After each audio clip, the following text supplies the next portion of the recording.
esta guerra que está llevando adelante Rusia contra Ucrania. La pregunta sería hasta dónde quiere llegar Putin y cuáles son los riesgos de una avanzada más profunda. ¿Pone en peligro la paz y la estabilidad en el resto del mundo?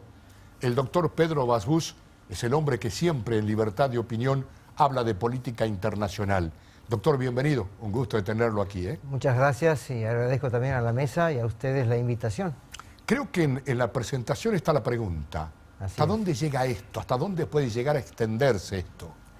Estamos entrando en el día 56, si no me equivoco, del conflicto que comenzó allá por el mes de febrero. Un conflicto que preocupa al mundo porque está en peligro la paz y la seguridad internacionales, como usted lo dijo en su introducción. Yo particularmente entiendo que acá hay una verdadera crisis humanitaria que campea todo esto independientemente de quién pueda o no tener razón en el conflicto. Hay más de 4,5 millones de refugiados, otro tanto de desplazados. Polonia ha recibido casi la mayoría de los refugiados que han huido del territorio de Ucrania por temor a la represalia y porque evidentemente no tienen ya dónde vivir. El problema es, independientemente, como le decía, de las razones que se esgrimen por parte de la Federación Rusa para invadir Ucrania y por parte de Ucrania para rechazar o repeler la invasión, es cómo continuar o cómo va a continuar este tema, qué va a pasar con la reconstrucción de Ucrania, porque en algún momento esto deberá terminar. Dicen algunos que esto se va a convertir en una guerra de guerrillas, digamos la avanzada al estilo de la Alemania nazi del año 39, de la Blitzkrieg, o sea, de la guerra relámpago, ya no se ha dado porque Kiev no ha caído con todo lo que se suponía. Aparentemente la Federación Rusa está tratando de reservarse o por lo menos de cortar Ucrania por el medio, que era lo que originariamente se presuponía, la región del Donbass, donde obviamente están las repúblicas autodenominadas independientes de Donetsk y Lugansk, junto con Mariupol, que podría caer, si no es ahora, mañana o digamos en un breve lapso. En un tiempo corto. Y hay una proyección hacia Odessa, con lo cual, si uno ve el mapa, está viendo que todo el sudeste de Ucrania quedaría bajo el dominio ruso, con lo cual se impediría, y hablo en potencial, que Ucrania tenga la salida al mar de Azov y al mar Negro. Esto es importante por el aumento del comercio y de las materias primas que surcan a través del mar Negro y del mar de Azov, y por lo tanto también perdería Ucrania su potencial militar en la zona, porque recordemos, Crimea ya no está bajo el dominio ucraniano independientemente de los reclamos de soberanía, porque fue anexada por la Federación Rusa ya en el año 2014.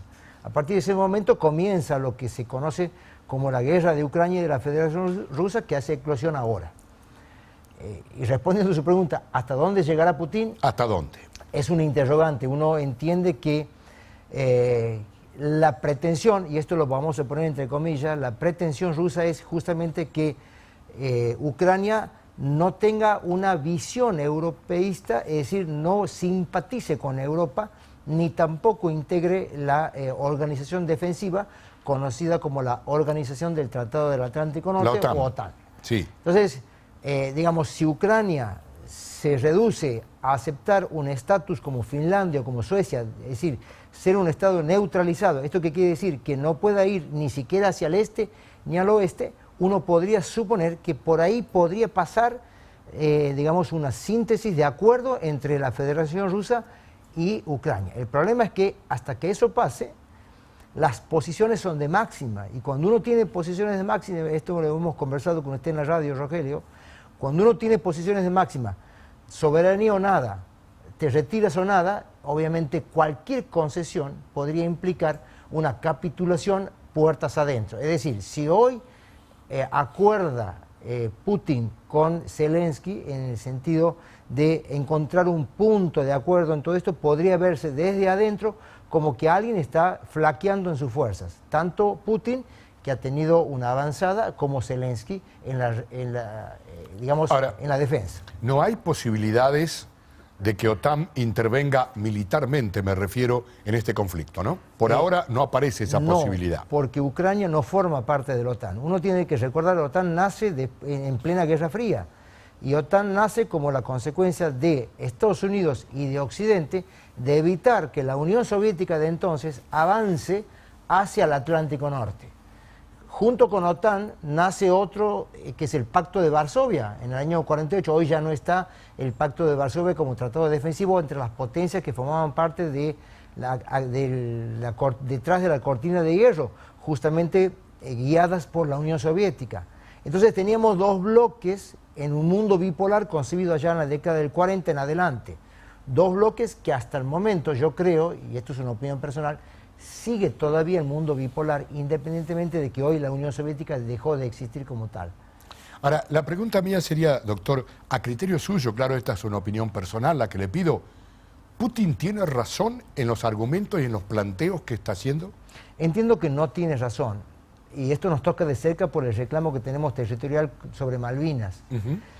No podemos nosotros en un mundo, digamos, en un mundo organizado a través de Naciones Unidas desde el año 45 en adelante, y pongo este punto de inflexión hacia adelante, no podemos nosotros permitir que haya ataques en contra de la integridad y soberanía de un Estado por otro Estado. En este caso, es la primera vez que un miembro del Consejo de Seguridad de manera permanente, que es la Federación Rusa, como continuadora de la Unión Soviética, invade a otro país soberano y atenta en contra de su soberanía e integridad territorial. Esto no se puede permitir, ni tampoco que de esto surjan nuevas conquistas, porque justamente la Carta de Naciones Unidas en sus principios lo prohíbe, y la resolución 2625 del año 70 también lo prohíbe. Obviamente la Federación Rusa, más allá de lo que puede esgrimir como pretexto de desnazificar Ucrania y de proteger a sus nacionales, que es lo que se dijo en su momento, o que Ucrania estaría cometiendo actos de genocidio, lo cual fue descartado por la Corte Internacional de Justicia, no tiene razón en invadir Ucrania, y por lo tanto esto debería ser condenado, como lo es por todos los países del mundo. Yo lo escuché decir a Putin, y esta es la última que le hago, decir a ver qué pensaría o cómo actuaría Estados Unidos si nosotros le colocamos misiles en Canadá. Bueno, eso ya pasó durante la crisis de los misiles en 1962. Recuerde usted que la Unión Soviética había colocado misiles en Cuba. Cuba, sí. Estados Unidos tenía misiles en Turquía, que miraban hacia Alemania Oriental en ese momento. ¿Cómo terminó? Con un llamado entre el presidente Kennedy y Nikita Khrushchev, en el famoso teléfono rojo, donde evidentemente ellos acordaron de manera directa poner fin a lo que en ese momento se pensaba era la Tercera Guerra Mundial. Han pasado más de 50 años a partir de ese momento, casi 80 años, perdón, 50 años, para decirlo 70 años, el incremento militar de ambas potencias es notable, geométricamente ha crecido la capacidad nuclear de ambos bloques, y hoy en día podríamos estar al borde de un eventual colapso nuclear si es que esto sigue adelante. Esa es la importancia, y por eso los países deben tener un punto de inflexión, porque la guerra comenzó, la invasión está, pero todavía no se ha internacionalizado, independientemente de que algunos estados de Europa, le hace Polonia, están colaborando militarmente, ayudando. Y Estados Unidos colabora militarmente con Ucrania. Pero bueno, no tenemos una avanzada internacional, pero la podríamos tener.